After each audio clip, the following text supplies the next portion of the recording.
Hello, hello. Steve, Canadian Sasquatch, coming at you with another Mead Monday. That's right. And this time, Meadology, now on sale on Amazon. The link will be down below. Get that out of the way. It was intended as a Kindle book. So the Kindle book is going to be linked down below. The paperback version, which this is a proof of, it's not the actual book, it's different than this one a little bit, is not worth the cost of print of what it's at. Due to Amazon's printing costs and all that, a bunch of overhead and all that, it is not, I don't feel it is worth that much. But the Kindle book is $5.99, and I think that's where you should be spending your money instead of the paperback. So, but if you just really need paperback, you can get it through the links below. So yeah, please buy my book. Please tell your friends to buy my book. Please tell your friends to tell their friends to buy my book. And with that out of the way, let's get into some mead. So we're going back to Griffin Meadery, and for those who have been playing at home for a little while, you know we haven't had such good luck with the old Griffin Meadery here. And today we have Schokolade, honey wine with natural flavor added, and it is gluten-free,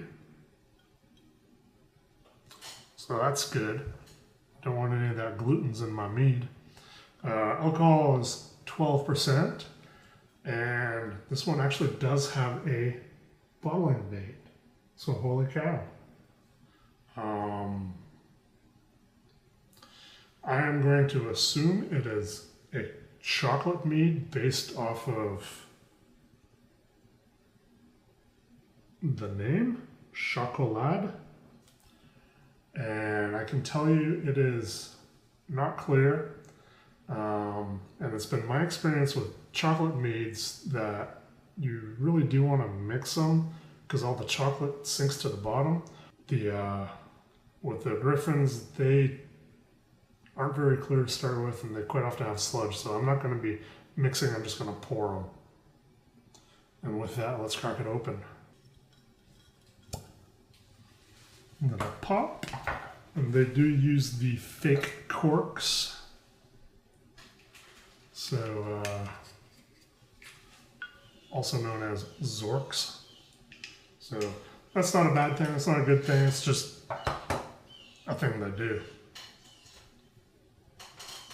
So let's go ahead and see what we got going on here. As I mentioned, it is cloudy, and I did see chunks on the bottom there just then. So we have a cloudy, muddy brown color. There was no carbonation in that whatsoever. We will get a nose on this. So I do get a little bit of the alcohol aroma. Getting like a menthol aroma as well.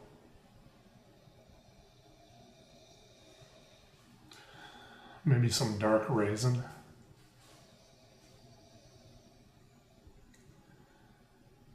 And that's about all I'm getting on the aroma, so let's give it a test, shall we?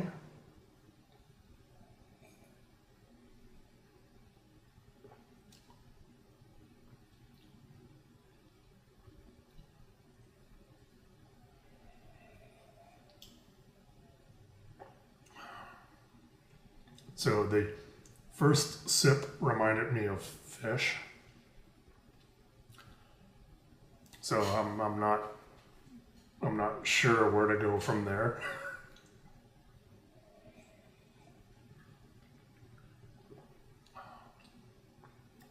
I'm starting to get a little bit of like an apple juice flavor going on.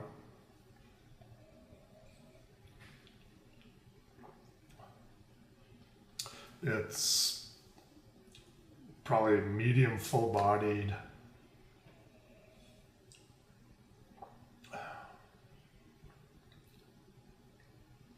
Kind of low side of semi-sweet.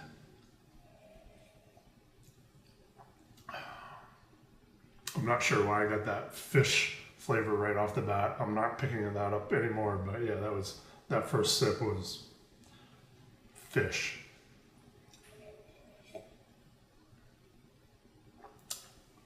I'm getting no chocolate, no anything. It's just kind of a muddled honey something flavor going on. So yeah, there's not much else we can say about this. Griffin Meadery Schokolade.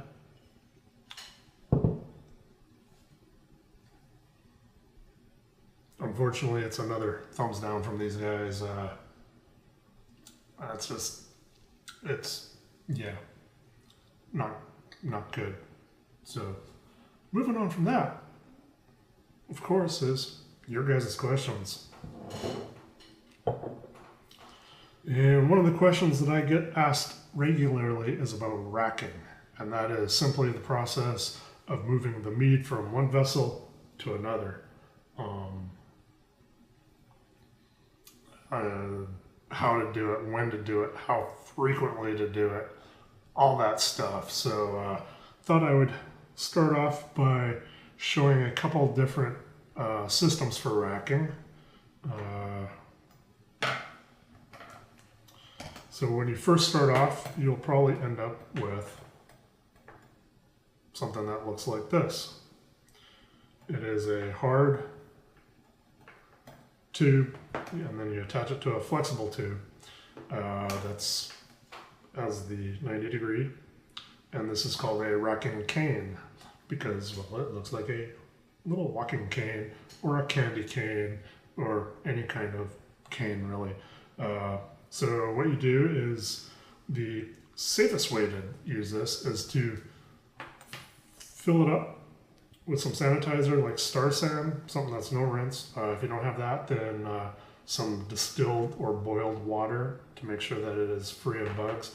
You fill it up, the whole tube, fill it up with the water or the Star San, and then holding the flexible side and the top of this one, what you will do is you'll flip it back around, and you'll put the soft side into the vessel that you're going to rack into, and this side you will want to have the liquid flow up to about just above here, so that when you let your thumb off the bottom, it won't flow back out the bottom, because you're going to be putting this side into your carboy. And then this side goes into what you're going to be racking into next, carboy or bucket or whatever. And then the liquid that's in here creates the suction as it falls down, sucking up the mead, and it creates the suction, and voila, you have a siphon. So this is like one of the first ones that you may get when you're first getting into it. It comes in different sizes. This is for the 5-gallon carboys. You can get them for like the 1 gallons. Sometimes you'll get these little weight doohickeys, and that's simply to control the flow through it. It pinches down on the hose, controlling the flow. So yeah, that's one. The issue with the hard plastic, the polycarbonate plastic ones, is PBW, sodium percarbonates, will eat this plastic, so that will end up cracking. Solution to that is swapping it out for shiny stainless steel. So this is a stainless steel racking cane. It's got the loop, and it's a little bit better because it does go down below. So you can have it down here and it won't fall backwards. or the liquid. So again, this one again, you fill it up with water or star sand to create the suction. Some people will just suck on the end, but that's not very sanitary and could end up infecting your mead. So that's not a great idea to do it that way, but some people do it and have had great success. When I first started out, that's how I did it because I didn't know any better. Now, if I'm using these, I will usually fill them full of star sand and then into the new bucket or carboy or whatever. Again, this is a big one, so it is for the 5 or 6.5 gallon carboys even. But there's an even better way. They are called auto siphons. So what you have here is this one is actually a 3-piece. It's got a piece on the end here, and that's to prevent it from sucking up chunks into the siphon. But how it works is you put this into the mead that you're going to be siphoning, and then you just pull this up like that, and you push it down, and that pulls up some mead and then pushes the mead through the tube, creating the siphon. So it's called an auto siphon for that reason. And you don't need to fill it up with liquid. You don't need to suck on the end to get it all out. You just pump it and it gets going. And it's a little hard to do when it's dry because it's dry. When it's wet, it's lubricated and it's a little bit easier. Let's see here if you can actually see right here in the corner. I don't know how well that's coming up, but that's some of the cracks from using the PBW. So that's what happens is you get cracks, and eventually the cracks go all the way through. So this is a small one. It's for the 1 gallon jugs. And of course, for the larger ones, same thing, it's just bigger. These also come in 2 different sizes. 3/8 and 1/2 inch. This is a 1/2 inch one. So being larger, it will work faster. You just have to be careful not to let it go too fast, because if it starts sucking up air, and that's with any of these, you don't want it to suck up air because that will aerate after you've racked, and you don't want the oxygen in the mead because that will cause oxygen off flavors. So just be careful. So as you're siphoning, you just keep moving it down into the carboy until you get to the point, making sure you don't pick up any of the lees that are on the bottom. So yeah, so that's 4 different racking canes, racking solutions. You can use pumps. You can also put filters on these to help filter out the lees in case you do pick some stuff up. What I have here, that's what I use. I don't need anything else. I'm happy with this stuff. Another question is, when do you do it? Well, depending on, that's my favorite answer. It depends. So quite often you want to try and get it off the yeast cake as soon as possible. That's usually between 2 to 4 weeks you want to rack the first time. There are some times when you do want to let it age on the yeast cake a little bit. But it's not actually on the yeast cake because you're stirring it up. And if you use the correct yeast for that, I believe, what is it, 1116 or 1118 specifically, those two, you can stir them up and kind of let them age on the yeast, and it gives it a little bit of a nutty flavor. I've done it once and it worked out okay for me, but I got better things to do than like stir mead every day for a month. So yeah, and that's one of the things that you got to do when you do that. Anyways, we're talking about racking. So yeah, so as soon as you have a bunch of stuff falling down, in a traditional, usually between 2 to 4 weeks, in a mellow mel or whatever. How I do it is I do the fruit in secondary, so I will rack on top of the fruit, leaving behind the yeast cake that the lees. So 2 to 4 weeks, rack on top of the fruit and whatnot. So the first racking, pretty much no matter what I do, is 2 to 4 weeks. Then the second racking, if it's a traditional, I'll rack it into a carboy.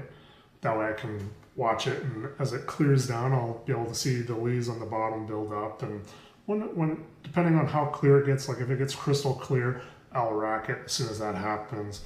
Or if I see like about of a eighth of an inch to a quarter of an inch of leaves on the bottom, then I'll rack it at that point, and I just keep doing that. With the melomels and the ones that have fruit and other stuff in them, it depends. Again, a depends answer on the flavors that you want. Typically with fruit, you want all the flavors, so you just let it go until all the fruit settle to the bottom, and then you rack off of that. If you're using spices or something, then you want to like taste it and see where the flavors are at that point, and then rack off of those flavors. So we're up to 2, 3, 4 rackings at this point easily. And each time you're racking, you want to make sure that you're not splashing it around and oxygenating and all that, because the oxygen will cause some off flavors once the yeast are done with their reproduction. So at that point, it's a racking anytime there's a buildup of sediment on the bottom that's noticeable every 1 to 4 months, depending on how long it takes. If it's crystal clear, then, and I don't see any floaties whatsoever, and the bottom has stuff on it, then I'll rack again one more time. Of course, if I'm using finings like sparkaloid or gelatin or anything like that, then I will rack usually within a week to get it off of all the sludge that's on the bottom, so I don't get any off flavors from that. So how many times? I don't know. Were you guys keeping count at that point? It all depends on what the mead is doing for how many times and how often. You essentially just want to keep racking it off of whatever settles to the bottom, so that you get it off that for clarity and to stop the off flavors if there is anything forming on the bottom. A lot of people talk about wanting to get the mead off the yeast, and that's because the yeast will autolyze. And what that means is they're dying, and when the alcohol and the pressure gets too much for them, they will start to kind of like explode type thing, and so the yeast guts will explode out, and you have off flavors from that. It could be, for racking your meads, it could be anywhere from 1 to 20 times, depending on the batch. Joe's Ancient Orange recipe is in the book. I will probably rack that once if I don't drink it straight out of the jug. When I make the big batches, like the 5 and 6 gallon batches of it, I will rack it once to get it off the fruit and all that, to let it clear up really well before I bottle it. In the 1 gallon jug, I don't usually bother racking it out of that so much as just straight up bottling it into something that will get drank fairly quickly, because it's an easy drinking mead that we enjoy. So there's usually no point in bothering with a 1 gallon batch. So that's racking. Do it as many times as necessary to clarify it, to get it off of whatever lees, fruit, spices, whatever is floating down. Not floating, they should be packed down at the bottom. You don't really want to rack when there's stuff floating like at the top. unless it's the spices or even the wood, like the oak cubes or whatever. If they're floating and you hit where you want the oak flavors, then yeah, rack it off then. But yeah, at that point, that's pretty much it. I'm looking at my racking canes here, trying to think if there's anything else, and that's pretty much it. Rack as many times as necessary, as often as necessary. It all depends on what the mead is doing. And the mead will tell you when there's stuff on the bottom. Rack me, rack me. So, with that, my friends, that's the end of this week's Mead Monday. Once again, please go check out my book on Amazon. It's been available since Thursday. If you guys follow me on Twitter or Instagram or Facebook, you would have seen an update Thursday, Friday about it. For 24 hours, it was the #1 book on Amazon, the Kindle version anyways. Because a bunch of you people bought it, and very happy for that. So yeah, please go by, check it out. Kindle version is the better version, I think. And if you like this video, please hit that thumbs up button down there. If you haven't yet, please subscribe. There's a subscribe button down there. And if you want to be notified when I post a video, there's a bell button you can hit down there as well, that you can ring that bell and you'll be notified when I do this. And comments, questions, I need your guys' questions. I still have a couple of questions that I can go through, but I'm always looking for more. So questions down below in the comments down there, or like I said, Facebook, Instagram, Twitter, hit me up. Those links are down below as well. So with that, my friends, be sure to have a pint of awesome. I'm going to go find something else. So I know I will have a pint of awesome, just not this one. And cheers, everybody.